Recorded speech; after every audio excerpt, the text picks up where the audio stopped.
What's up, everybody? So one of the things that we haven't really talked about on this channel about training is keeping track of the training that you're doing.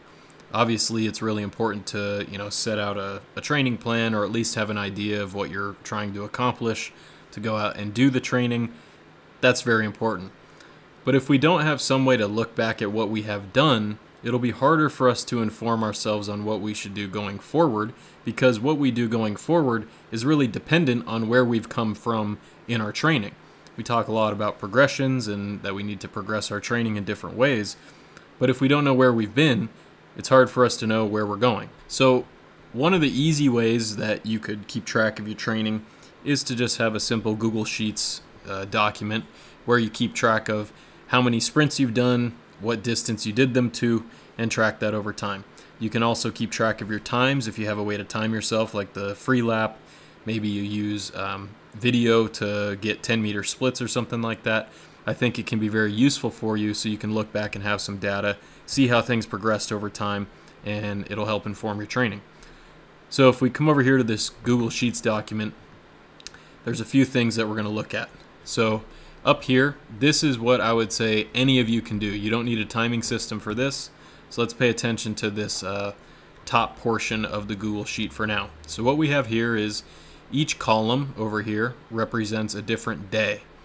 Within this day, we have number of sprints to certain distances. So you can see here under this sprint volume little cell right here, we have 10, 20, 30, 40, etc. These are different sprint distances. Then on each day, I go in and I type in, I did 2 to 10, 4 to 30, blah, blah, blah. So each day of training, I type in how many sprints I did to each distance. Then up here, I have this formula right here, equals sum product, blah, blah, blah, blah, blah. This allows me to then calculate automatically in this cell the total volume for that day. So you can see here's the formula for this. Then up here you can see the formula once again. Now you can see that I have these dollar signs in here. So this makes it so that what we're referencing when we're multiplying, 2 times 80, 1 times 70, etc., that whenever we're multiplying by the distance we're sprinting to here, these dollar signs ensure that we're always referencing these exact cells. So if I go and I take, say you only have 1 day of training done. So you have this column only right here. Well, if we go in and I were to drag this cell over by having these dollar signs in here next to these letters and numbers which are referencing these cells, as I drag this over, it will not then go and reference this column to multiply. In this column, it will always multiply the current column you're working with this original column here. So I know that's a little technical, but it's just something to keep in mind, that if you want to replicate this, you're going to have this formula in here. So as you go through your training, you can then type each day, how many sprints you did. It'll auto-populate the volume that you did here. Then you have your dates up here. So once you have, a few days of training or weeks or whatever, you can then take all of this, highlight this, insert a chart, and you'll get a chart that looks like this right here. So this chart is going to give you, whoops, that is not where we want to go. This chart is going to give you a distribution of the different distances you've sprinted to within the, days that you've recorded in your Google Sheets document. So say that you're a 100-meter runner and your distribution looks like this. This is probably, the off season for a short to long sprinter. You're doing some 10s, 20s, 30s, 40s, 50s, 60s, doing a lot of that work. Not so much of this longer work. As time goes on throughout a training year, you'll probably see more sprints distributed over these longer distances. If you were a 200-meter runner, you'd probably see more in this zone. If you were a 400-meter runner, this would go out further, and you'd be able to keep track of that.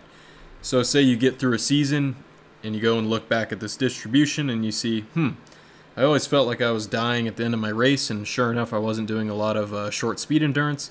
That can give you an idea of maybe where you went wrong. Or if you have a great year, you could go back and look and see, what did I do the most of? That might inform you as to what your body responds best to with your training. So if you want to have a good idea of what you've been doing as far as the distances you've been sprinting to and how that relates to your overall training program, having a distribution like this is really helpful. So that way you're able to see, what am I doing? Now, I did make a small mistake. To get this chart, we would actually use these two columns. So what's happening here is this right here is a sum of all the 10s. This one would be a sum of all the 20s. This is a sum of all the 30s, etc. By highlighting these two, creating a chart, we would get this. Now, we can also use this, the volume, to get this chart. This chart's going to show you your daily volume over time. So by tracking your daily volume over time, you can see, are there any major, deviations from a sort of average that you're always working within? Say you're always between 200 and 300 meters. You could then see on certain days, maybe you dropped way below that, maybe you were hurt that day, didn't feel that good, whatever. You can also keep track of, was there a significant increase in the amount of volume you did in your session? Maybe you're super sore one day and you're wondering, why'd that happen? Well, if you go back and look, maybe it's because you ran, 360 meters when normally you're running like 250 meters in your training as an average. You can also use this to see over time, am I doing more volume over time? Is it staying the same? Is it dropping? This allows you to just keep track of the total amount of work that you're doing, and if you say you keep getting injured when you ramp up your training above 300 meters per sprint session, then I got to stay below 300 most of the time, otherwise I'm going to get hurt. Or maybe you're feeling great, you keep adding volume, your times keep improving, great. Whatever the case, being able to visualize what's happening is a good way to see how much training you're doing. Then you can start to look at, okay, I ran pretty fast on this day, what happened before that? Maybe you had a personal best on 10:23 and it came after a slightly lower volume session a few days prior. So maybe for you, that, okay, when I go to compete, I need to make sure that I drop my volume before that race so that I can peak and be in good shape to run fast. Maybe you're the type who needs a very consistent amount of volume and maybe even a little more volume than other people, and that brings you your best times. No matter what, being able to visualize it is going to give you that opportunity to have an objective view of what you're doing in your training, and then you can look at this and see, what do I need to do? So for me, I look at this and I see, maybe I need to start creeping up toward 300 or a little bit above 300. So I've been sort of waving most of the time. We can ignore this 30-meter session here, but say I've been waving most of the time in this 200 to 280 range. Maybe now I need to bump it up from 250 to 360. Hang out there for a while, see what happens. Do I feel good? Do any injuries crop up or aches and pains? And you can start to track that and see what's happening in your training. The other thing you can do is, if you have a way to time yourself, is you can keep track of the times that you've run to certain distances, different split times, and compare how that is to your current year, previous year, etc. So you can see here we have a column for time.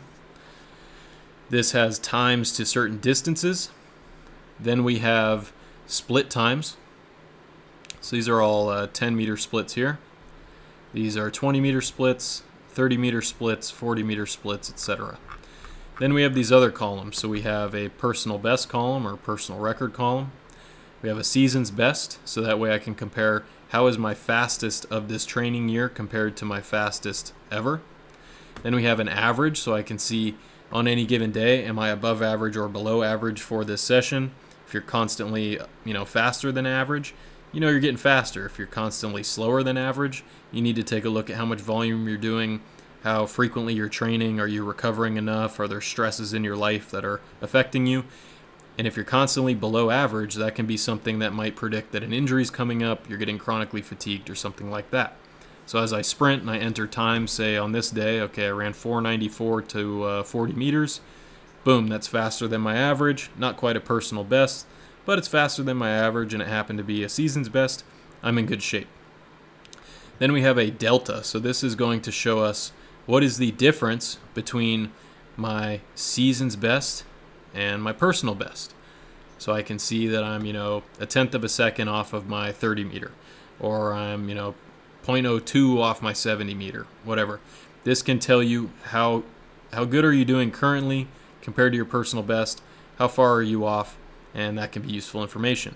Then we have a previous season's best column, the PSB column. So this is showing me what was my season's best last year in training. And then I have a delta to compare my current season's bests to my previous season's bests. That gives us a delta.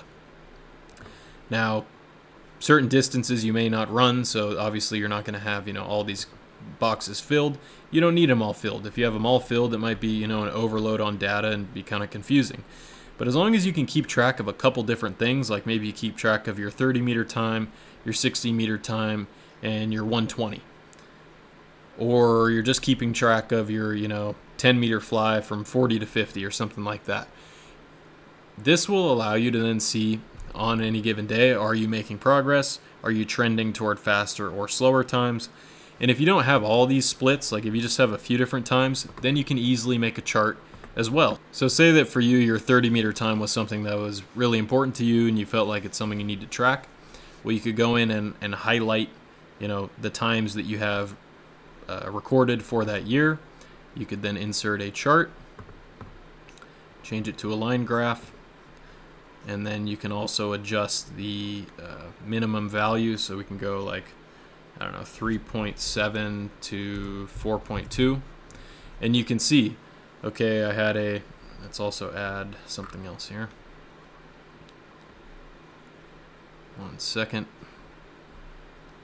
Data labels.